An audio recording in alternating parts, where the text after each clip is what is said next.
Raichur, where dreams become direction. Dream, learn, grow, lead, become. Join Vedanta for your better future. At Vedanta, we don't just teach, we prepare you to win. ನಮಸ್ಕಾರ ರಾಯಚೂರಿನಲ್ಲಿ ನೀವೇನಾದರೂ ನಿಮ್ಮ ಮಕ್ಕಳಿಗೆ ಒಂದು ಉತ್ತಮವಾದ ಶಾಲೆ ನೋಡ್ತಾ ಇದ್ದೀರಾ? ಹಾಗಾದರೆ ಬನ್ನಿ ನಮ್ಮ ರಾಯಚೂರಿನ ಎರಮರಸ್ ಕ್ಯಾಂಪ್ನಲ್ಲಿರುವ CBSEಗೆ ಸಂಯೋಜನೆಯಾಗಿರುವ ಫೆಡರಲ್ ಪಬ್ಲಿಕ್ ಶಾಲೆ CBSE. ಇಲ್ಲಿ 2026 ಮತ್ತು 27ನೇ ಶೈಕ್ಷಣಿಕ ಸಾಲಿನ ಪ್ರವೇಶ ಆರಂಭವಾಗಿದ್ದು. ನಮಸ್ಕಾರ, ನೀವು ನೋಡ್ತಾ ಇದ್ದೀರಾ ಮೆಘಾ ನ್ಯೂಸ್. ಮೊದಲಿಗೆ ಹೆಡ್ಲೈನ್ಸ್. ಹಿರಿಯ ನಾಗರಿಕರ ಶೋಷಣೆ ಜಾಗೃತಿ ದಿನಾಚರಣೆ. ಹಿರಿಯ ನಾಗರಿಕರ ರಕ್ಷಣೆಗೆ ಇರುವ ಕಾಯ್ದೆ ಸದುಪಯೋಗವಾಗಲಿ, ನ್ಯಾಯಾಧೀಶ ಸಿದ್ದರಾಮಪ್ಪ. ಜೋಳ ಹಣ ಪಾವತಿ ಸೇರಿ ವಿವಿಧ ಬೇಡಿಕೆಗಳಿಗೆ ಆಗ್ರಹಿಸಿ ಜೂನ್ 22ರಂದು ಶಕ್ತಿನಗರದ ಬಳಿ ಹೆದ್ದಾರಿ ತಡೆ, ಶರಣಪ್ಪ ಮರಳಿ. ಜೂನ್ 18ರಂದು ಕನ್ನಡ ಜಾಗೃತಿ ಜಾಥಾ, ಬೈಕ್ ರ್ಯಾಲಿ, MK ಕುಮಾರ್, ನಟ ಟೆನ್ನಿಸ್ ಕೃಷ್ಣ ಭಾಗಿ, ಎಂ ಬಸವರಾಜ್. ಜೂನ್ 16ರಂದು ರಾಗರಂಗ ಸಂಸ್ಕೃತಿ ಕಲಾ ವೇದಿಕೆಯಿಂದ ಸಾಂಸ್ಕೃತಿಕ ಕಲಾ ಸಂಗಮ, ಪಂಪಾಪತಿ ಹೂಗಾರ. ಮತ್ತು ರಸ್ತೆ ಬದಿ ನಿಂತಿದ್ದ ಲಾರಿಗೆ ಕಾರು ಡಿಕ್ಕಿ, ಉಪನ್ಯಾಸಕ ಸಾವು, 4ವರಿಗೆ ಗಾಯ. ಹಿರಿಯ ನಾಗರಿಕರಿಗಾಗಿ ಕಾನೂನಿನಲ್ಲಿ ಸಾಕಷ್ಟು ಸೇವೆಗಳು ಮತ್ತು ಸೌಲಭ್ಯಗಳಿದ್ದು, ಹಿರಿಯ ನಾಗರಿಕರಿಗೆ ಶೋಷಣೆಗಳಾದಲ್ಲಿ ಆಯಾ ವಿಭಾಗದ ಸಹಾಯಕ ಆಯುಕ್ತರ ಮೂಲಕ ಪರಿಹರಿಸಿಕೊಳ್ಳಬಹುದಾಗಿದೆ. ಈ ಬಗ್ಗೆ ಹಿರಿಯ ನಾಗರಿಕರು ಜಾಗೃತರಾಗಬೇಕು ಮತ್ತು ಹಿರಿಯ ನಾಗರಿಕರ ಪಾಲನೆ ಪೋಷಣೆ ಕಾಯ್ದೆಯ ಕುರಿತು ತಿಳಿದುಕೊಳ್ಳಬೇಕು ಎಂದು ಹಿರಿಯ ಶ್ರೇಣಿ ದಿವಾಣಿ ನ್ಯಾಯಾಧೀಶರು ಹಾಗೂ ಜಿಲ್ಲಾ ಕಾನೂನು ಸೇವೆಗಳ ಪ್ರಾಧಿಕಾರದ ಸದಸ್ಯ ಕಾರ್ಯದರ್ಶಿಗಳಾದ ಸಿದ್ದರಾಮಪ್ಪ ಕೆ ಹೇಳಿದರು. ಅವರಿಂದು ನಗರದ ಸರ್ಕಾರಿ ನೌಕರರ ಸಂಘದ ಸಭಾಂಗಣದಲ್ಲಿ ಜಿಲ್ಲಾ ಕಾನೂನು ಸೇವೆಗಳ ಪ್ರಾಧಿಕಾರ, ಮಹಿಳಾ ಮತ್ತು ಮಕ್ಕಳ ಅಭಿವೃದ್ಧಿ ಇಲಾಖೆ, ಹಿರಿಯ ನಾಗರಿಕರ ಸಬಲೀಕರಣ ಇಲಾಖೆ, ಸುರಕ್ಷಾ ಸಂಸ್ಥೆ, ಹಿರಿಯ ನಾಗರಿಕರ ಸಹಾಯವಾಣಿ ಕೇಂದ್ರ ಹಾಗೂ ರೋಟರಿ ಕ್ಲಬ್ ಕೃಷ್ಣತುಂಗೆ ವತಿಯಿಂದ ಹಮ್ಮಿಕೊಂಡಿದ್ದ ವಿಶ್ವ ಹಿರಿಯ ನಾಗರಿಕರ ಶೋಷಣೆಯ ಜಾಗೃತಿ ದಿನಾಚರಣೆಯನ್ನು ಸಸಿಗೆ ನೀರು ಹಾಕುವ ಮೂಲಕ ಉದ್ಘಾಟಿಸಿ ಮಾತನಾಡಿದರು. ಹಿರಿಯ ನಾಗರಿಕರು ತಮ್ಮ ಶಕ್ತಿ ಇದ್ದಾಗ ಮಕ್ಕಳನ್ನು ಉತ್ತಮವಾಗಿ ಪಾಲನೆ ಪೋಷಣೆ ಮಾಡಲು ಶ್ರಮಿಸುತ್ತೀರಿ. ನಂತರ ವಯಸ್ಸಾದ ಮೇಲೆ ಮಕ್ಕಳು ವಿವಿಧ ಕಾರಣಗಳಿಂದ ತಂದೆ ತಾಯಿಯರನ್ನು ದೂರ ಮಾಡುತ್ತಾರೆ. ಮಕ್ಕಳಿಂದ ದೂರ ಆದ ನಂತರ ಅವರಿಗೆ ದುಡಿಯುವ ಶಕ್ತಿಯೂ ಇರುವುದಿಲ್ಲ. ಅಂತಹ ಸಂದರ್ಭದಲ್ಲಿ ಆಯಾ ಉಪವಿಭಾಗದ ಸಹಾಯಕ ಆಯುಕ್ತರ ಬಳಿ ಪಾಲಕರ ಹಾಗೂ ಹಿರಿಯ ನಾಗರಿಕರ ಪಾಲನೆ ಪೋಷಣೆಯ ಕಾಯ್ದೆಯಡಿ ಅರ್ಜಿ ಸಲ್ಲಿಸಿದಾಗ ಅವರಿಗೆ ನ್ಯಾಯ ಒದಗಿಸಲಾಗುತ್ತದೆ. ಆದ್ದರಿಂದ ಹಿರಿಯ ನಾಗರಿಕರು ಕಾಯ್ದೆಯ ಸದುಪಯೋಗ ಪಡೆದುಕೊಂಡು ಜೀವನ ಭತ್ಯೆಯನ್ನು ಪಡೆಯಬಹುದಾಗಿದೆ ಎಂದು ತಿಳಿಸಿದರು. ಅರ್ಜಿ ಸಲ್ಲಿಸಿದ 60 ದಿನದಲ್ಲಿ ಸಹಾಯಕ ಆಯುಕ್ತರು ಪ್ರಕರಣಗಳನ್ನು ಇತ್ಯರ್ಥಪಡಿಸಬೇಕು ಅಥವಾ ವಿಲೇವಾರಿಗೊಳಿಸಬೇಕು. ಒಂದು ವೇಳೆ ವಿಳಂಬವಾದರೆ ಹೆಚ್ಚುವರಿಯಾಗಿ 30 ದಿನಗಳ ಕಾಲಾವಕಾಶ ನೀಡಲಾಗುತ್ತಿದೆ. ಒಟ್ಟು 90 ದಿನದಲ್ಲಿ ಅರ್ಜಿಗಳನ್ನು ವಿಲೇವಾರಿಗೊಳಿಸಲಾಗುತ್ತದೆ ಎಂದು ಮಾಹಿತಿ ನೀಡಿದರು.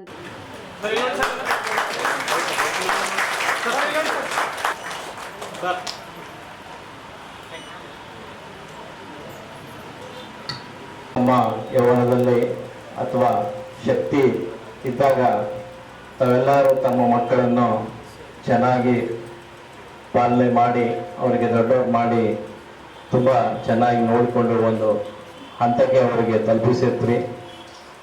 ಅವ್ರ ನಂತರ ಅವರು ಮದುವೆ ಮಾಡಿಕೊಂಡು ನಂತರ ಅವ್ರು ತಮ್ಮ ಮನೆಯನ್ನು ಬಿಟ್ಟು ಬೇರೆ ಬೇರೆ ಕಡೆ ಇರಲಿಕ್ಕೆ ಪ್ರಾರಂಭ ಆಗಿದ ಮೇಲೆ ತಾವು ಮನೆಯಲ್ಲಿ ಒಬ್ಬರೇ ಇರ್ತೀರಿ. ಆವಾಗ ತಮಗೆ 60-70 ವರ್ಷ ಆಗಿರುತ್ತೆ. ಆವಾಗ ತಮ್ಮ ಶಕ್ತಿ ಎಲ್ಲ ಕಡಿಮೆ ಆಗಿರುತ್ತೆ. ದುಡಿಮೆ ಮಾಡಲಿಕ್ಕೆ ಆಸಕ್ತರಾಗಿರ್ತೀರ ತಾವು. ಅಂತಹ ಸಂದರ್ಭದಲ್ಲಿ ತಮಗೆ ನೋಡ್ಕೊಳ್ಳಿಕ್ಕೆ ಮಕ್ಕಳು ಇರಲೇಬೇಕು. ಆದರೆ ಕೆಲವೊಂದು ಸಂದರ್ಭದಲ್ಲಿ ಮಕ್ಕಳು ತಮ್ಮ ಜೊತೆ ಇರುವುದಿಲ್ಲ. ಅಂತಹ ಸಂದರ್ಭದಲ್ಲಿ ತಾವು ಏನು ಮಾಡ್ಬೇಕಂದ್ರೆ ಆವಾಗ ತಾವು ಈ ಎಲ್ಲ ಓಲ್ಡ್ ಏಜ್ ಹೋಮ್ಗಳು, ಅನಾಥಾಶ್ರಮ ಇಂಥ ಕಡೆ ಎಲ್ಲ ತಾವು ಆಶ್ರಯ ಪಡೆಯುತ್ತೀರಿ. ಇಂಥ ಒಂದು ಸಂದರ್ಭದಲ್ಲಿ ತಮಗೆ ಆರ್ಥಿಕವಾಗಿ ಸಹಾಯವಾಗಬೇಕಾಗ್ತಿರ್ತಕ್ಕಂಥ ಸಂದರ್ಭದಲ್ಲಿ ತುಂಬ ಮುಖ್ಯವಾಗಿರುತ್ತೆ. ಈಗ ತಮ್ಮೆಲ್ಲರಿಗೂ ತಿಳಿದಿರುವಂತೆ ಮೊದಲು CRPC ಅಡಿಯಲ್ಲಿ 125 ಕಲಂ ಅಡಿಯಲ್ಲಿ ತಮಗೆ ಮೇಂಟೆನೆನ್ಸ್ ಬೇಕಂದರೆ ತಾವು ನ್ಯಾಯಾಲಯಕ್ಕೆ ಬರಬೇಕಾಗ್ತಿತ್ತು. ಆದರೆ ತಮ್ಮೆಲ್ಲರಿಗೂ ಗೊತ್ತಿರುವಂತೆ ನ್ಯಾಯಾಲಯದಲ್ಲಿ ಇದು ಒಂದೇ ಪ್ರಕರಣ ಇರಲ್ಲ, ನಮಗೆ ಸಾವಿರಾರು ಪ್ರಕರಣಗಳಿರುತ್ತವೆ. ಅದರಲ್ಲಿ ಇದು ಒಂದು. ಹೀಗಾಗಿ ಇವನ್ನು ವಿಲೇವಾರಿ ಮಾಡುವುದರಲ್ಲಿ ಸ್ವಲ್ಪ ವಿಳಂಬವಾಗ್ತಾ ಇತ್ತು. ಅದರಿಂದ ಈ ಮೇಂಟೆನೆನ್ಸ್ಗಾಗಿ ಏನು ತಂದೆ ತಾಯಿಯರಾಗಲಿ ಅಥವಾ ಹೆಂಡತಿ ಆಗಲಿ ಯಾರ್ಯಾರು ಬಂದಿದ್ರೆ ಅಂಥವರಿಗೆ ತುಂಬ ಅಂದ್ರೆ ಬೇಗ ನ್ಯಾಯ ಸಿಗ್ತಿರ್ಲಿಲ್ಲ. ಇದನ್ನು ಮುಂದೊಂದು ಸರ್ಕಾರ ಏನು ಮಾಡ್ತು, 2007ರಲ್ಲಿ ವಿಶೇಷವಾಗಿ ನಿಮಗೆ ಒಂದು ಕಾಯ್ದೆಯನ್ನು ತಂತು. ಇದು maintenance of welfare of senior citizens act 2007 ಅಂತೇಳಿ. ಇದರಲ್ಲಿ ನಮ್ಮ ನ್ಯಾಯಾಲಯದಲ್ಲಿ ಇರುವಂಥ ಅಧಿಕಾರವನ್ನೆಲ್ಲವನ್ನು ವರ್ಗಾವಣೆ ಮಾಡಿ ಈ ಅಸಿಸ್ಟೆಂಟ್ ಕಮಿಷನರ್ ಹಂಪಣ್ಣ ಸರ್ ಇದ್ದಾರಲ್ಲ, ಹಂಪಣ್ಣ ಸರ್ ಇದ್ದಾರಲ್ಲ, ಈಗ ಅವರೇ ಡೀಲ್ ಮಾಡೋದು ಈ ಎಲ್ಲ ಕಾಯ್ದೆಗಳಲ್ಲಿ ಅವರಿಗೆ ವರ್ಗಾವಣೆ ಮಾಡ್ತು. ಇದರ ಉದ್ದೇಶ ಏನಂತಂದ್ರೆ, ನೀವು ಅರ್ಜಿ ಹಾಕಿದ ಅಂದ್ರೆ ನಿಮ್ಗೆ ಯಾರು ಮಕ್ಕಳು ನೋಡ್ತಾ ಇರಲಿಲ್ಲ, ನಿಮಗೆ ಮೇಂಟೈನ್ ಮಾಡ್ತಾ ಇರಲಿಲ್ಲ, ಮಕ್ಕಳಾಗ್ಲಿ ಮೊಮ್ಮಕ್ಕಳಾಗ್ಲಿ ನೋಡ್ತಾ ಇರಲಿಲ್ಲ ಅಂತಂದ್ರೆ ಅಂತ ಸಂದರ್ಭದಲ್ಲಿ ನಂತರ ಸಹಾಯಕ ಆಯುಕ್ತ ಹಂಪಣ್ಣ ಸಜ್ಜನ್ ಮಾತನಾಡಿ, ಜಾಗತಿಕ ಮಟ್ಟದಲ್ಲಿ ಹಿರಿಯ ನಾಗರಿಕರಿಗಾಗುವ ಶೋಷಣೆಗಳನ್ನು ತಡೆಯಲು ಮತ್ತು ಇದರ ಬಗ್ಗೆ ಜಾಗೃತಿ ಮೂಡಿಸುವ ಉದ್ದೇಶದಿಂದ ಪ್ರತಿ ವರ್ಷ ಜೂನ್ 15ರಂದು ಹಿರಿಯ ನಾಗರಿಕರ ಶೋಷಣೆಯ ಜಾಗೃತಿ ದಿನಾಚರಣೆಯನ್ನು ವಿಶ್ವದಾದ್ಯಂತ ಆಚರಣೆ ಮಾಡಲಾಗುತ್ತಿದೆ. ಹಿರಿಯ ನಾಗರಿಕರನ್ನು ನೋಡಿಕೊಳ್ಳುವ ಜವಾಬ್ದಾರಿ ಅವರವರ ಮಕ್ಕಳದ್ದಾಗಿರುತ್ತದೆ. ಆದ್ದರಿಂದ ಕಾನೂನು ವ್ಯವಸ್ಥೆಯು ಕೂಡ ಹಿರಿಯ ನಾಗರಿಕರ ಜವಾಬ್ದಾರಿಯನ್ನು ಅವರವರ ಕಾನೂನುಬದ್ಧ ವಾರಸುದಾರರಿಗೆ ನೀಡುತ್ತದೆ. ಹಿರಿಯ ನಾಗರಿಕರು ತಮಗೆ ತೊಂದರೆ ಉಂಟಾದಲ್ಲಿ ಹಿರಿಯ ನಾಗರಿಕರ ಸಹಾಯವಾಣಿ 1090ಗೆ ಕರೆ ಮಾಡಬಹುದಾಗಿದೆ ಎಂದರು. ಭಾವಿಸಿದ್ದೀನಿ. ಜೂನ್ 15 ಪ್ರತಿ ವರ್ಷ ಜೂನ್ 15ರಂದು ನಾವು ವಿಶ್ವ ಹಿರಿಯ ನಾಗರಿಕರ ಶೋಷಣೆಯ ಜಾಗೃತಿ ದಿನಾಚರಣೆ ಅಂತ ಹೇಳಿ ಆಚರಣೆ ಮಾಡ್ತೀವಿ. ಸೊ ಅದರ ಹಿನ್ನೆಲೆ ಏನಪ್ಪ ಅಂತ ಹೇಳಿದ್ರೆ, ಯುನೈಟೆಡ್ ನೇಷನ್ ಏನು ಸಂಸ್ಥೆ ಇದೆ, ಜಾಗತಿಕವಾಗಿ ಹಿರಿಯ ನಾಗರಿಕರಿಗೆ ಏನೇನು ಸಮಸ್ಯೆಗಳಾಗ್ತಾ ಇದೆ ಆ ಸಮಸ್ಯೆಗಳ ಬಗ್ಗೆ ಒಂದು ದಿವಸ ಈ ಥರದ ಒಂದು ಕಾರ್ಯಕ್ರಮಗಳನ್ನು ಮಾಡೋ ಮುಖಾಂತರ ಜಾಗೃತಿ ಮೂಡಿಸುವಂಥದ್ದು ಆಗಬೇಕು ಅಂತ ಹೇಳಿ ಪ್ರತಿ ವರ್ಷ ಜೂನ್ 15ರಂದು ಈ ಕಾರ್ಯಕ್ರಮ ನಡೀತದೆ. ಸೊ ಹಿರಿಯ ನಾಗರಿಕರು ಅಂದರೆ ಯಾರು? ಕಾನೂನಿನಲ್ಲಿ ನಾವು 60 ವಯಸ್ಸು ಆಗಿತ್ತು ಅಂತ ಹೇಳಿದರೆ ಅವರಿಗೆ ಹಿರಿಯ ನಾಗರಿಕರು ಅಂತ ಕರಿತೇವೆ. ಸೊ ಹಿರಿಯ ನಾಗರಿಕರಿಗೆ ಏನು ಸಮಸ್ಯೆಗಳಾಗ್ತವ? ಸೊ ಅವರಿಗೆ ಕಾನೂನುಬದ್ಧವಾಗಿರ್ತಕ್ಕಂಥ ಮಕ್ಕಳು, ಮಗ ಮಗಳು ಅಥವಾ ಮೊಮ್ಮಗ ಮೊಮ್ಮಗಳು ಮತ್ತು ಇತರೆ ಕಾನೂನುಬದ್ಧ ವಾರಸುದಾರರು ಏನಾಗ್ತದೆ, ಹಿರಿಯ ನಾಗರಿಕರಿಗೆ ತಮ್ಮದೇ ಆದಂಥ ಆದಾಯದಿಂದ ಅಥವಾ ತಮ್ಮದೇ ಆದಂಥ ಏನು ಆಸ್ತಿ ಪಾಸ್ತಿ ಇರ್ತದೆ ಅದರಿಂದ ಬಂದಂಥ ಆದಾಯದಿಂದ ಅವರಿಗೆ ತಮ್ಮ ಪಾಲನೆ ಪೋಷಣೆ ಮಾಡ್ಕೊಳ್ಳಿಕ್ಕೆ ಆಗಲಿಲ್ಲ ಅಂತ ಹೇಳಿದ್ರೆ ಅವರ ಮಕ್ಕಳು ಮತ್ತು ಕಾನೂನುಬದ್ಧ ವಾರಸುದಾರರು ಅವರಿಗೆ ಕೇರ್ ತಗೊಂಡು ಅವರ ಪಾಲನೆ ಪೋಷಣೆಯನ್ನು ಮಾಡಬೇಕಾಗ್ತದೆ. ಸೊ ಆ ಒಂದು ಕಾರ್ಯದಲ್ಲಿ ವಿಫಲ ಆದರೆ ನಮ್ಮ ಹಿರಿಯ ನಾಗರಿಕರು ಸ್ವಲ್ಪ ಜಾಗೃತಿಗೊಂಡು, ಈ ವೇದಿಕೆ ಮೇಲೆ ಸಾಹೇಬರು ಹೇಳಿದರು ಕಾನೂನು ಸೇವೆಗಳ ಪ್ರಾಧಿಕಾರದ ಏನಾದರೂ ತಮಗೆ ಸಹಾಯ ಬೇಕಿದ್ರೆ ನಮ್ಮ ಹತ್ರನೂ ಬರ್ಬೋದು ಅಂತ ಹೇಳಿ. ಸೊ ಇದಕ್ಕೆ ಒಂದು ಸಹಾಯವಾಣಿ ಕೂಡ ಇದೆ, 1090 1090. ಸೊ ಏನಾದರೂ ಸಮಸ್ಯೆಗಳಾದಂಥ ಸಂದರ್ಭದಲ್ಲಿ ಸಹಾಯವಾಣಿ ಕೇಂದ್ರಕ್ಕೆ ಕೂಡ ತಾವು ಕಾಲ್ ಮಾಡಬಹುದು. ನಮ್ಮ ಕಾನೂನು ಸೇವೆಗಳ ಪ್ರಾಧಿಕಾರ ಸಾಹೇಬರ ಕಡೆನೂ ತಾವು ಸಲಹೆಗಳನ್ನು ಮತ್ತು ಯಾವ ರೀತಿ ನಾವು ಮುಂದುವರಿಬೇಕು ಅಂತ ಹೇಳಿ ಕಾನೂನು ರೀತಿಯಲ್ಲಿ ಸಹಾಯ ಪಡ್ಕೋಬಹುದು. ಮತ್ತು ಉಪನಿರ್ದೇಶಕರಿದ್ದಾರೆ, ಅದಕ್ಕೆ ಆದಂಥ ಅಧಿಕಾರಿಗಳಿದ್ದಾರೆ, ಅಥವಾ ನೇರವಾಗಿ ನೀವು ಈಗ ಈ ನಿಟ್ಟಿನಲ್ಲಿ ಸಾಹೇಬರು ಹೇಳಿದ್ರು 2007ರಲ್ಲಿ ಪಾಲಕರ ಮತ್ತು ಹಿರಿಯ ನಾಗರಿಕರ ಪಾಲನೆ ಮತ್ತು ಪೋಷಣೆ ಕಾಯ್ದೆ 2007 ಈ ಕಾನೂನಿನಲ್ಲಿ ಸಹಾಯಕ ಆಯುಕ್ತರು ಅಂದರೆ ಉಪ ವಿಭಾಗಾಧಿಕಾರಿಗಳು ಏನು ಮೇಂಟೆನೆನ್ಸ್ ಟ್ರಿಬ್ಯುನಲ್ ಅಂತ ಹೇಳ್ತೀವಿ, ಸೊ ಆ ಒಂದು ಪ್ರಾಧಿಕಾರಕ್ಕೆ ಅಧ್ಯಕ್ಷರಾಗಿರ್ತೀವಿ ಸಹಾಯಕ ಆಯುಕ್ತರು. ಎಲ್ಲ ನಮ್ಮ ರಾಜ್ಯಾದ್ಯಂತ ಎಷ್ಟು ಜನ ಅಸಿಸ್ಟೆಂಟ್ ಕಮಿಷನರ್. ಸುರಕ್ಷಾ ಹಿರಿಯ ನಾಗರಿಕರ ಸಹಾಯವಾಣಿ ಕೇಂದ್ರದ ಮುಖ್ಯಸ್ಥ ಪವನ್ ಕಿಶೋರ್ ಪಾಟೀಲ್ ಮಾತನಾಡಿ, ಸಮಾಜದಲ್ಲಿ ಪ್ರಸ್ತುತ ಮಹಿಳೆಯರು ಮತ್ತು ಮಕ್ಕಳಿಗಿರುವ ಆದ್ಯತೆ ಹಿರಿಯ ನಾಗರಿಕರಿಗೆ ಸಿಗದಿರುವುದು ಆತಂಕಕಾರಿ ಬೆಳವಣಿಗೆಯಾಗಿದೆ. ಹಿರಿಯ ನಾಗರಿಕರ ರಕ್ಷಣೆ, ಸುರಕ್ಷತೆ ಮತ್ತು ಅವರ ಅನುಕೂಲಕ್ಕಾಗಿ ಹಿರಿಯ ನಾಗರಿಕರ ಸಹಾಯವಾಣಿ ಕೇಂದ್ರವಿದ್ದು, ಕೇಂದ್ರದಲ್ಲಿ 80% ಪ್ರಕರಣಗಳನ್ನು ಕೌನ್ಸೆಲಿಂಗ್ ಮೂಲಕ ಇತ್ಯರ್ಥಪಡಿಸಲಾಗಿದೆ ಎಂದು ತಿಳಿಸಿದರು. ಶೋಷಣೆ ವಿರುದ್ಧ ಸಾಕಷ್ಟು ಜನರಿಗೆ ಇನ್ನೂ ಮಾಹಿತಿ ಇರೋದಿಲ್ಲ. ಸಮಾಜದಲ್ಲಿ ಹಿರಿಯ ನಾಗರಿಕರಂದ್ರೆ ಅವರು ಕಡೆಗಣೆಗೆ ಒಳಗಾದಂಥವ್ರು. ಯಾವ ರೀತಿ ಮಕ್ಕಳಿಗೆ ಆದ್ಯತೆ ಸಿಗುತ್ತೋ, ಮಕ್ಕಳ ಕಾಯ್ದೆ ಬಗ್ಗೆ ಜಾಗೃತಿ ಇದೆಯೋ, ಯಾವ ರೀತಿ ಮಹಿಳಾ ಕಾನೂನು ಮಹಿಳೆಯರಿಗೆ ಆದ್ಯತೆ ಸಿಗುತ್ತೋ ಆ ಆದ್ಯತೆ ಎಲ್ಲೂ ನಮಗೆ ಹಿರಿಯ ನಾಗರಿಕರಿಗೆ ಸಮಾಜದಲ್ಲಿ ಕಾಣಕ್ಕೆ ಸಿಗ್ತಾ ಇಲ್ಲ. ಹಿರಿಯ ನಾಗರಿಕರ ಕಾಯ್ದೆ ಬಗ್ಗೆ ಇನ್ನೂ ಹೆಚ್ಚಿನ ರೀತಿಯಲ್ಲಿ ಪ್ರಚಾರ ಆಗುವಂಥ ಅವಶ್ಯಕತೆ ಇದೆ. ಈ ಕಾಯ್ದೆ 2007 ಬಂದಿದೆ. ಆದರೆ ರಾಯಚೂರು ಜಿಲ್ಲೆಯಲ್ಲಿ ಒಂದು ಹಿರಿಯ ನಾಗರಿಕರ ಸಹಾಯವಾಣಿ ಕೇಂದ್ರ ನಮ್ಮ ಸಂಸ್ಥೆಗೆ ಜವಾಬ್ದಾರಿ ಸರ್ಕಾರ ಕೊಟ್ಟಾಗ 2014 ಪ್ರಾರಂಭ ಆಯಿತು. ಅಲ್ಲಿವರೆಗೂ ಈ ಒಂದು ಕಾಯ್ದೆ ಇದೆ, ಇದಕ್ಕೊಂದು ಸಹಾಯವಾಣಿ ಇದೆ ಅನ್ನೋದು ಕೂಡ ಜನರಿಗೆ ಇಲ್ಲಿ ಗೊತ್ತಿದ್ದಿಲ್ಲ. 2014 ನಾವು ಹಿರಿಯ ನಾಗರಿಕರ ಸಹಾಯವಾಣಿ ಕೇಂದ್ರ ಒಂದು ಪೊಲೀಸ್ ವರಿಷ್ಠಾಧಿಕಾರಿಗಳ ಕಚೇರಿ ಆವರಣದಲ್ಲಿ, ಈ ಒಂದು ಕೇಂದ್ರಕ್ಕೆ ಮಾನ್ಯ ಪೊಲೀಸ್ ವರಿಷ್ಠಾಧಿಕಾರಿಗಳೇ ಅಧ್ಯಕ್ಷರಿರ್ತಾರೆ ಮತ್ತು ಆ ಒಂದು ಸಮಿತಿಗೆ ಸಹಾಯಕ ಆಯುಕ್ತರು ರಾಯಚೂರು ಮತ್ತು ಲಿಂಗಸೂರು ಇವರಿಬ್ಬರು ಸದಸ್ಯರಾಗಿರ್ತಾರೆ. ಸೊ ನಾನು ಆ ಒಂದು ಕೇಂದ್ರದ ಮುಖ್ಯಸ್ಥನಾಗಿ ಅಲ್ಲಿ ನಿರಂತರ ನಾವು ಹಿರಿಯರು ಬಂದಂಥವ್ರನ್ನ ಬರಮಾಡಿಕೊಂಡು ಕೌನ್ಸಿಲಿಂಗ್ ಮಾಡಿ ಅವರಿಗೆ ಕಾನೂನು ರೀತಿಯ ಯಾವುದಾದ್ರೂ ಸಹಾಯ ಬೇಕಾದಲ್ಲಿ ನಾವು ಅವರಿಗೆ ನಮ್ಮ ಕಾನೂನು ಸೇವಾ ಪ್ರಾಧಿಕಾರಕ್ಕೆ ಕಳಿಸ್ಕೊಡ್ತೀವಿ. ಅಥವಾ ಏನಾದರೂ ಅವರಿಗೆ ಜೀವನಾಂಶಕ್ಕೆ ಏನಾದರೂ ಬೇಕಾದಾಗ ನಾವು ಅವರಿಗೆ ಸಹಾಯಕ ಆಯುಕ್ತರು ಅವರ ಕಚೇರಿ ಕಳಿಸಿ ಜೀವನಾಂಶಕ್ಕೆ ಅರ್ಜಿ ಸಲ್ಲಿಸಕ್ಕೆ ಕೇಳ್ಕೊಳ್ತೀವಿ. ಈ ಸಂದರ್ಭದಲ್ಲಿ ಮಹಿಳಾ ಮತ್ತು ಮಕ್ಕಳ ಅಭಿವೃದ್ಧಿ ಇಲಾಖೆಯ ಉಪನಿರ್ದೇಶಕಿ ಶರಣಮ್ಮ, ವಕೀಲರಾದ ಗಣೇಶ್, ಭಾಸ್ಕರ್ ಬಾಬು ಸೇರಿದಂತೆ ಅನೇಕರಿದ್ದರು. ರಸಗೊಬ್ಬರ ಖರೀದಿಗೆ ಜಾರಿಗೊಳಿಸಲಾಗಿರುವ ಎಫ್ಐಡಿ ಕಾಯ್ದೆಯನ್ನು ರದ್ದುಗೊಳಿಸುವುದು, ವಿದ್ಯುತ್ ವಿತರಣಾ ಕೇಂದ್ರಗಳನ್ನು ಖಾಸಗೀಕರಣ ಕೈಬಿಟ್ಟು ಡಾಕ್ಟರ್ ಸ್ವಾಮಿನಾಥನ್ ಆಯೋಗದ ವರದಿ ಜಾರಿ, ಜೋಳ ಖರೀದಿಸಿದ ಹಣ ಪಾವತಿಸುವಂತೆ ಒತ್ತಾಯಿಸಿ ಜೂನ್ 22ರಂದು ರಾಜ್ಯ ರೈತ ಸಂಘ ಹಾಗೂ ಹಸಿರು ಸೇನೆ ಜಿಲ್ಲಾ ಘಟಕದಿಂದ ಶಕ್ತಿನಗರದ ಮೇನ್ ಗೇಟ್ ಬಳಿ ರಸ್ತೆ ತಡೆದು ಪ್ರತಿಭಟನೆ ನಡೆಸುವುದಾಗಿ ಸಂಘಟನೆ ರಾಜ್ಯ ಪ್ರಧಾನ ಕಾರ್ಯದರ್ಶಿ ಶರಣಪ್ಪ ಮರಳಿ ಹೇಳಿದರು. ಅವರಿಂದು ಮಾಧ್ಯಮಗೋಷ್ಠಿ ಉದ್ದೇಶಿಸಿ ಮಾತನಾಡಿ, ಕೇಂದ್ರ ಮತ್ತು ರಾಜ್ಯ ಸರ್ಕಾರಗಳು ರೈತ ವಿರೋಧಿ ಅನುಸರಿಸುವಲ್ಲಿ ಒಂದೇ ನಾಣ್ಯದ ಎರಡು ಮುಖಗಳಾಗಿ ನಡೆದುಕೊಳ್ಳುತ್ತಿವೆ. ರೈತರ ಆದಾಯ ದ್ವಿಗುಣಗೊಳಿಸುವುದಾಗಿ ಹೇಳಿದ್ದ ನರೇಂದ್ರ ಮೋದಿ ಅವರು ವರ್ಷಗಳು ಉರುಳಿದರೂ ಆದಾಯ ದ್ವಿಗುಣಗೊಳಿಸುವ ಬದಲು ಕೃಷಿ ವೆಚ್ಚ ನಿಯಂತ್ರಣವಿಲ್ಲದೆ ಹೆಚ್ಚಿಸಲು ಕಾರಣವಾಗಿದ್ದಾರೆ. ಎಫ್ಐಡಿ ಕಡ್ಡಾಯಗೊಳಿಸದ ಪರಿಣಾಮ ವಯೋವೃದ್ಧ ರೈತರು ರಸಗೊಬ್ಬರ ಖರೀದಿ ಮಾಡಲು ಸಾಧ್ಯವಾಗದೆ ಹೋಗಿದೆ. ಯೂರಿಯಾ, ಡಿಎಪಿ ಗೊಬ್ಬರ ಬೆಲೆ ಹೆಚ್ಚಿಸಿರುವ ಜೊತೆಗೆ ನಿಗದಿತ ದರಕ್ಕಿಂತ ಹೆಚ್ಚಿನ ಬೆಲೆಗೆ ಮಾರಾಟ ಮಾಡಲಾಗುತ್ತಿದೆ. ತಡೆಯಲು ಸರ್ಕಾರಗಳಿಂದ ಸಾಧ್ಯವಾಗಿಲ್ಲ. 1 ಎಕರೆ ಭೂಮಿಗೆ 3 ಕ್ವಿಂಟಲ್ ಯೂರಿಯಾ ಗೊಬ್ಬರ ಬೇಕು. 1 ಎಕರೆ 1 ಚೀಲ ಕೊಡುವುದಾಗಿ ಹೇಳುವುದು ಎಷ್ಟು ಸರಿ ಎಂದು ಪ್ರಶ್ನಿಸಿದರು. ರೈತರು ಕೃಷಿಯನ್ನು ಬಿಟ್ಟು ಹೋಗುವ ನೀತಿಗಳು ಸರ್ಕಾರ ರೂಪಿಸುತ್ತಿವೆ.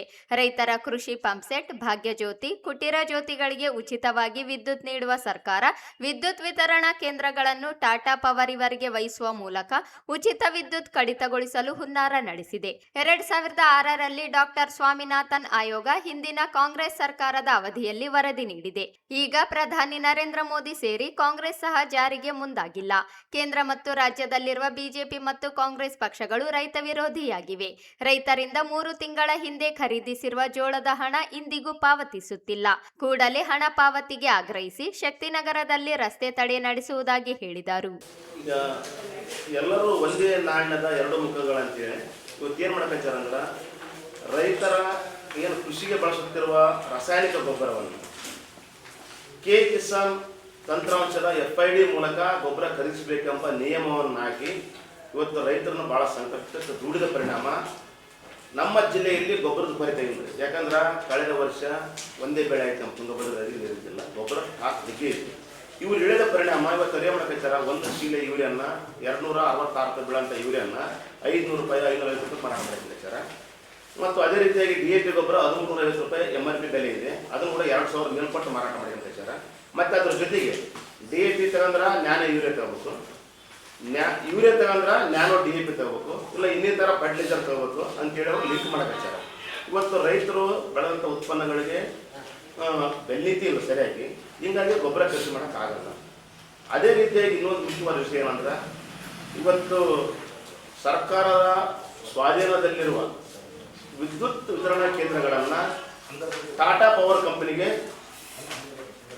ಹಸ್ತಾಂತರ ಮಾಡಿಕೊಂಡಿದ್ದಾರಲ್ಲ, ಇದು ಭಾಳ ಅಪಾಯಕಾರಿ ಅನ್ನೋದಂಥ ವ್ಯವಸ್ಥೆ.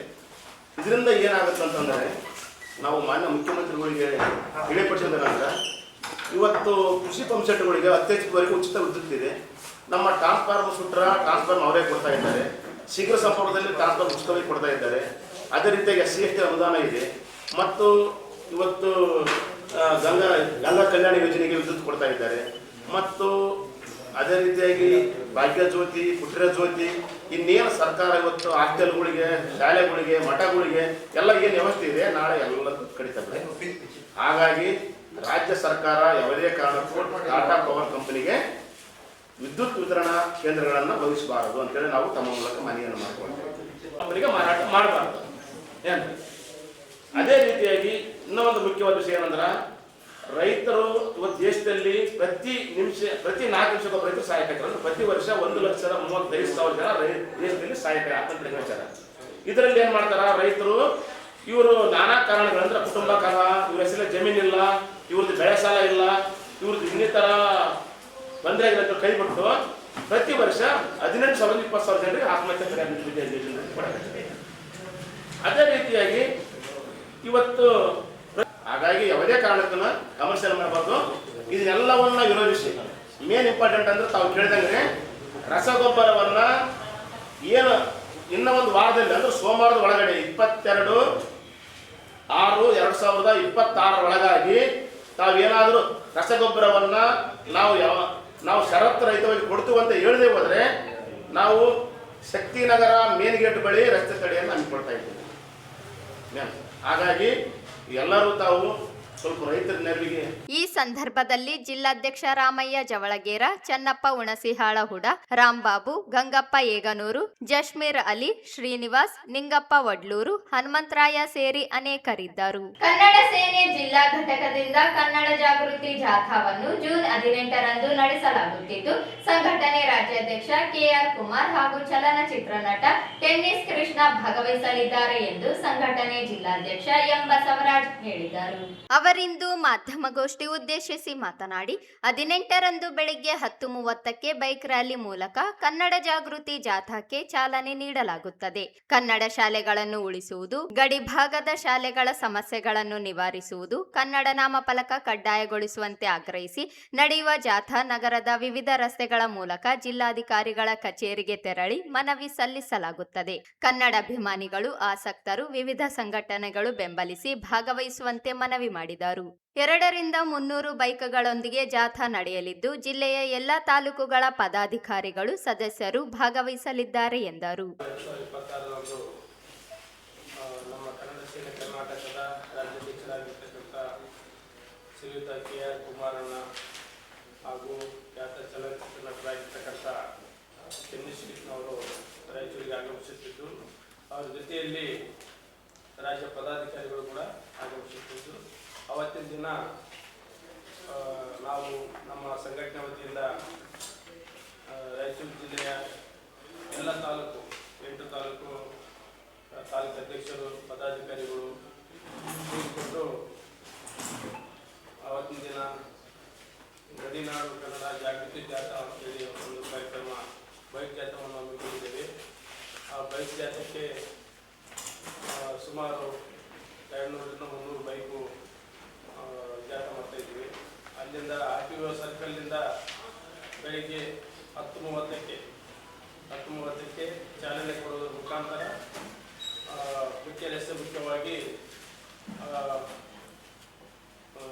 Ambedkar, doctor B R Ambedkar ವೃತ್ತ ಆಗಿರ್ಬೋದು, ಆಮೇಲೆ ವಿಜಯನಗರ ವೃತ್ತ, ಬಸವೇಶ್ವರ ವೃತ್ತ ಮತ್ತು ಮಹರ್ಷಿ ವಾಲ್ಮೀಕಿ ವೃತ್ತ ಮಾಲಾರ್ಪಣೆ ಮಾಡೋದ್ರ ಮುಖಾಂತರ ಮಾನ್ಯ ಜಿಲ್ಲಾಧಿಕಾರಿಗಳ ಕಚೇರಿವರೆಗೆ ಜಾಥಾವನ್ನು ಹಮ್ಮಿಕೊಂಡು ಹೋಗ್ತಾ ಇದ್ದೀವಿ. ಅಲ್ಲಿ ಮಾನ್ಯ ಜಿಲ್ಲಾಧಿಕಾರಿಗಳ ಮುಖಾಂತರ ಮಾನ್ಯ ಮುಖ್ಯಮಂತ್ರಿಗಳಿಗೆ ನಾವೊಂದು ಕನ್ನಡ ಜಾಗೃತಿ ಜಾಥಾದ ಸಂಬಂಧ ರಾಜ್ಯಾದ್ಯಂತ ಸರ್ಕಾರಿ ಶಾಲೆಗಳನ್ನು ಉಳಿಸಿ ಬೆಳೆಸಿ ಹಾಗೂ ಕನ್ನಡ ನಾಮಫಲಕ ಕಡ್ಡಾಯ ಹಾಗೂ ಕನ್ನಡಿಗರಿಗೆ ಉದ್ಯೋಗಕ್ಕಾಗಿ ಬೃಹತ್ ಕನ್ನಡ ಜಾಗೃತಿ ಜಾಥಾವನ್ನು ಹಮ್ಮಿಕೊಂಡಿದ್ದೇವೆ. ಅವತ್ತಿನ ದಿನ ಒಂದು ಬೇಡಿಕೆಯ ಮನವಿ ಪತ್ರವನ್ನು ನಾವು ಮಾನ್ಯ ಮುಖ್ಯಮಂತ್ರಿಗಳಿಗೆ ಸಲ್ಲಿಸ್ತಾ ಇದ್ದೇವೆ. ಹೀಗಾಗಿ ಸುಮಾರು ಒಂದು 500-600 ಜನ ಸೇರುವ ನಿರೀಕ್ಷೆ ಇದೆ. ಅವತ್ತಿನ ದಿನ ಎಲ್ಲರೂ ಗಣ್ಯ ಮಾನ್ಯರಿಗೆ ಕೂಡ ನಾವು ಆಹ್ವಾನ ಕೊಟ್ಟಿದ್ದೇವೆ. ಅವತ್ತಿನ ಕೂಡ ಎಲ್ಲರೂ ಒಂದು ಶಾಲೆಯನ್ನು ಕೊಡೋದ್ರ ಮುಖಾಂತರ ಶಾಂತಿ ರೀತಿಯಿಂದ ನಾವು ಬೈಕ್ ರ್ಯಾಲಿಯನ್ನು ಹಮ್ಮಿಕೊಡುತ್ತೇವೆ. ಈ ಸಂದರ್ಭದಲ್ಲಿ ಜಿಲ್ಲಾ ಕಾರ್ಯಾಧ್ಯಕ್ಷ ಹನುಮೇಶ್ ನಾಯಕ, ಉಪಾಧ್ಯಕ್ಷ ನಾಗಪ್ಪ, ಗೋವಿಂದ ಚೌಹಾಣ್, ಅಮರೇಶ್ ನಾಯಕ, ಶರಣೋಜಿ ಪಾವರ್, ಬಿ ಮಂಜುನಾಥ, ತಾಯಪ್ಪ ಕಾರ್ಪೆಂಟರ್, ನಾಗಲಿಂಗಪ್ಪ ಗೌಡ, ವಾಸುದೇವ ಇದ್ದರು. ಈಗ ಚಿಕ್ಕದೊಂದು break. Raichur, where dreams become direction. Dream. Learn. Grow. Lead. Become. Join Vedanta for your better future. At Vedanta, we don't just teach, we prepare you to win. Science or commerce, BBA, BCA or BCom, your journey starts here.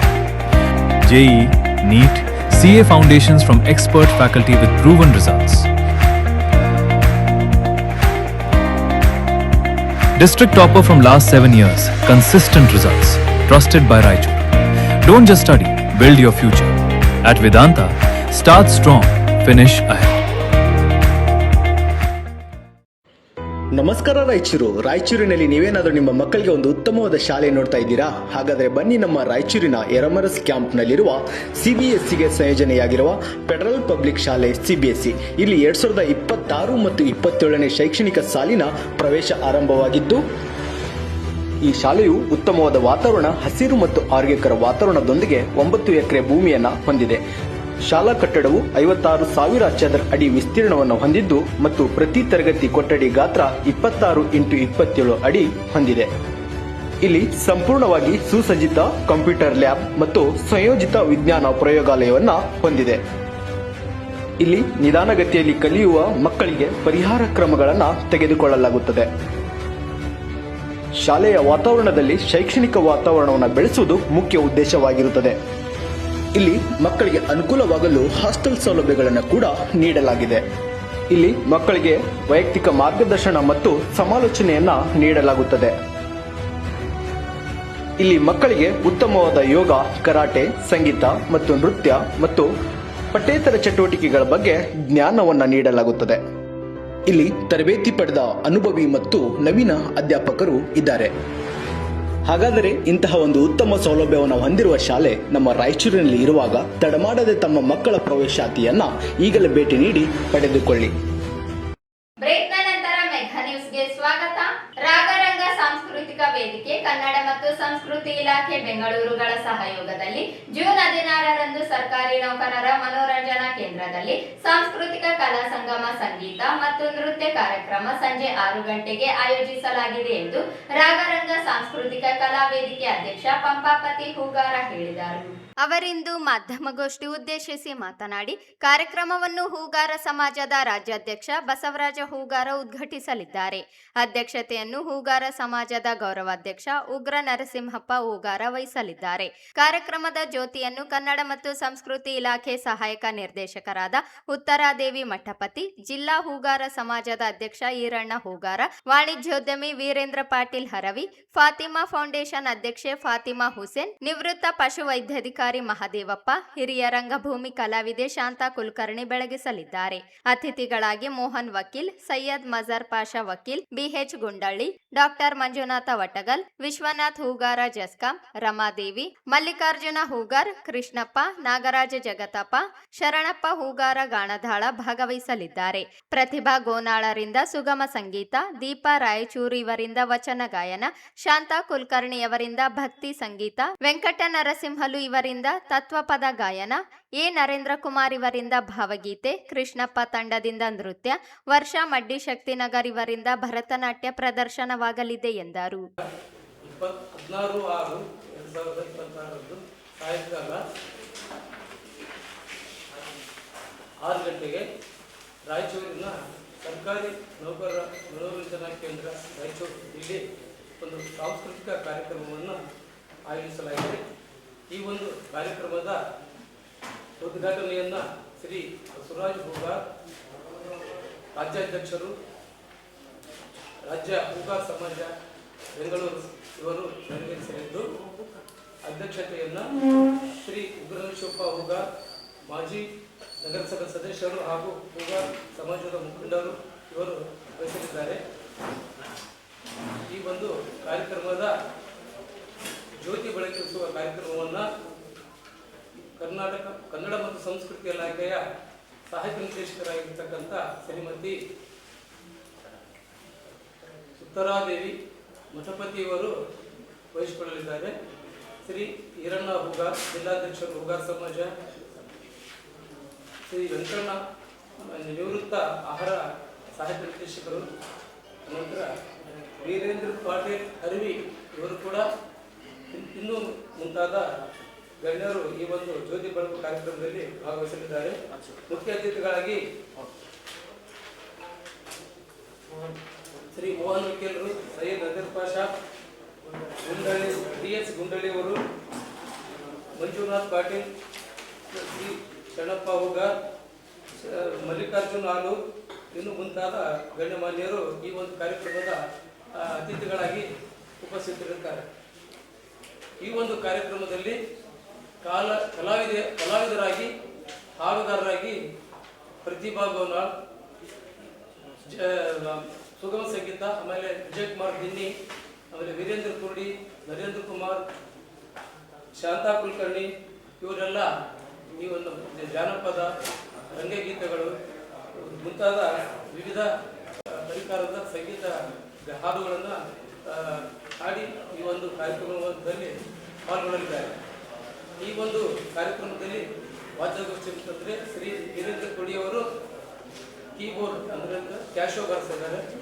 Shri Suresh ಅವರು ತಬಲಾ ಸಾಥಿ ನೀಡಿದರೆ, ಶ್ರೀ ಸುಧಾಕರ್ ಅವರು rhythm pad ಬರ್ತಾ ಇದ್ದಾರೆ. ಈ ಒಂದು ಕಾರ್ಯಕ್ರಮದ ನಿರೂಪಣೆಯನ್ನ ಶ್ರೀ ಸುರೇಶ್ ಕುಮಾರ್ ಅವರು ನೆರವೇರಿಸಲಿದ್ದಾರೆ. ನನ್ನ ಹೆಸರು ಸರ್ ಪಂಪಾಪತಿ ಹೂಗಾರ ಸರ್. ಈ ಸಂದರ್ಭದಲ್ಲಿ ರವಿಕುಮಾರ್, ಚಂದ್ರಶೇಖರ್, ಪವನ್ ಕುಮಾರ್ ಹೂಗಾರ ಇದ್ದರು. ರಸ್ತೆ ಬದಿ ನಿಂತಿದ್ದ ಲಾರಿಗೆ ಕಾರು ಡಿಕ್ಕಿ ಹೊಡೆದ ಪರಿಣಾಮ ವಿಶ್ರಾಂತ ಉಪನ್ಯಾಸಕರೊಬ್ಬರು ಸ್ಥಳದಲ್ಲಿಯೇ ಮೃತಪಟ್ಟಿದ್ದು, 4 ಗಂಭೀರವಾಗಿ ಗಾಯಗೊಂಡ ಘಟನೆ ರಾಯಚೂರು ಗಡಿ ಭಾಗದ ನಾರಾಯಣಪೇಟೆ ಜಿಲ್ಲೆ ವ್ಯಾಪ್ತಿಯ ಕೃಷ್ಣಾ ಮಂಡಲದ ಗುಡ್ಡೆಬಳ್ಳೂರು ಗ್ರಾಮದಲ್ಲಿ ನಡೆದಿದೆ. 70 ವರ್ಷದ ಶೇಖರಪ್ಪ ಗೌಡ ಮೃತ ಉಪನ್ಯಾಸಕ. ಅವರ ಪತ್ನಿ, 2 ಮೊಮ್ಮಕ್ಕಳು ಸೇರಿ ಯಾದಗಿರಿ ಜಿಲ್ಲೆಯ ಸೈದಾಪುರ ಬಳಿಯ ಕಲಬೆಳಗುಂದಿ ದೇವಸ್ಥಾನಕ್ಕೆ ಭೇಟಿ ನೀಡಿ ದರ್ಶನ ಪಡೆದು ಕಾರಿನಲ್ಲಿ ಮರಳುವಾಗ ಈ ದುರ್ಘಟನೆ ಸಂಭವಿಸಿದೆ. ಘಟನೆಯಿಂದ ಚಾಲಕನಿಗೆ ಹಾಗೂ ಮೊಮ್ಮಕ್ಕಳಿಗೆ ಸಣ್ಣ ಪುಟ್ಟ ಗಾಯಗಳಾಗಿದ್ದು, ಶೇಖರಪ್ಪ ಅವರ ಸೊಸೆ, ಪತ್ನಿಯ ಕೈಕಾಲುಗಳಿಗೆ ಗಂಭೀರ ಗಾಯಗಳಾಗಿವೆ. ಚಾಲಕನ ಪಕ್ಕದ ಸೀಟಿನಲ್ಲಿ ಕುಳಿತಿದ್ದ ಶೇಖರಪ್ಪ ಗೌಡ ಅವರು ಗಂಭೀರವಾಗಿ ಗಾಯಗೊಂಡು ಸ್ಥಳದಲ್ಲೇ ಮೃತಪಟ್ಟಿದ್ದಾರೆ. ಗಾಯಗೊಂಡ 4ರನ್ನು ಸ್ಥಳೀಯರು ಹಾಗೂ ಪೊಲೀಸರು ತಕ್ಷಣವೇ ಸಮೀಪದ ಆಸ್ಪತ್ರೆಗೆ ದಾಖಲಿಸಿದ್ದು, ಅವರಿಗೆ ಚಿಕಿತ್ಸೆ ನೀಡಲಾಗುತ್ತಿದೆ ಎಂಬ ಮಾಹಿತಿ ಲಭ್ಯವಾಗಿದೆ. ಘಟನೆಯ ಮಾಹಿತಿ ತಿಳಿಯುತ್ತಿದ್ದಂತೆ ತೆಲಂಗಾಣ ರಾಜ್ಯದ ನಾರಾಯಣಪೇಟೆ ಠಾಣೆಯ ಪೊಲೀಸರು ಸ್ಥಳಕ್ಕೆ ಭೇಟಿ ನೀಡಿ ಪರಿಶೀಲನೆ ನಡೆಸಿ ಪ್ರಕರಣ ದಾಖಲಿಸಿಕೊಂಡಿದ್ದಾರೆ. ತನಿಖೆ ಮುಂದುವರೆದಿದೆ. ಕೊನೆಯಲ್ಲಿ ಮತ್ತೊಮ್ಮೆ ಹೆಡ್ಲೈನ್ಸ್. ಹಿರಿಯ ನಾಗರಿಕರ ಶೋಷಣೆ ಜಾಗೃತಿ ದಿನಾಚರಣೆ. ಹಿರಿಯ ನಾಗರಿಕರ ರಕ್ಷಣೆಗೆ ಇರುವ ಕಾಯ್ದೆ ಸದುಪಯೋಗವಾಗಲಿ, ನ್ಯಾಯಾಧೀಶ ಸಿದ್ದರಾಮಪ್ಪ. ಜೋಳ ಹಣ ಪಾವತಿ ಸೇರಿ ವಿವಿಧ ಬೇಡಿಕೆಗಳಿಗೆ ಆಗ್ರಹಿಸಿ ಜೂನ್ 22ರಂದು ಶಕ್ತಿನಗರದ ಬಳಿ ಹೆದ್ದಾರಿ ತಡೆ, ಶರಣಪ್ಪ ಮರಳಿ. ಜೂನ್ 18ರಂದು ಕನ್ನಡ ಜಾಗೃತಿ ಜಾಥಾ, ಬೈಕ್ ರ್ಯಾಲಿ, MK ಕುಮಾರ್, ನಟ ಟೆನ್ನಿಸ್ ಕೃಷ್ಣ ಭಾಗಿ, ಬಸವರಾಜ್. ಜೂನ್ 16ರಂದು ರಾಗರಂಗ ಸಂಸ್ಕೃತಿ ಕಲಾ ವೇದಿಕೆಯಿಂದ ಸಾಂಸ್ಕೃತಿಕ ಕಲಾ ಸಂಗಮ, ಪಂಪಾಪತಿ ಹೂಗಾರ. ಮತ್ತು ರಸ್ತೆ ಬದಿ ನಿಂತಿದ್ದ ಲಾರಿಗೆ ಕಾರು ಡಿಕ್ಕಿ, ಉಪನ್ಯಾಸಕ ಸಾವು, 4ರಿಗೆ ಗಾಯ. ಇದಿಷ್ಟು ಇವತ್ತಿನ ಸುದ್ದಿಗಳು. ಪ್ರಮುಖ ಸುದ್ದಿಗಳಿಗಾಗಿ ನೋಡ್ತಾ ಇರಿ ಮೆಘಾ ನ್ಯೂಸ್.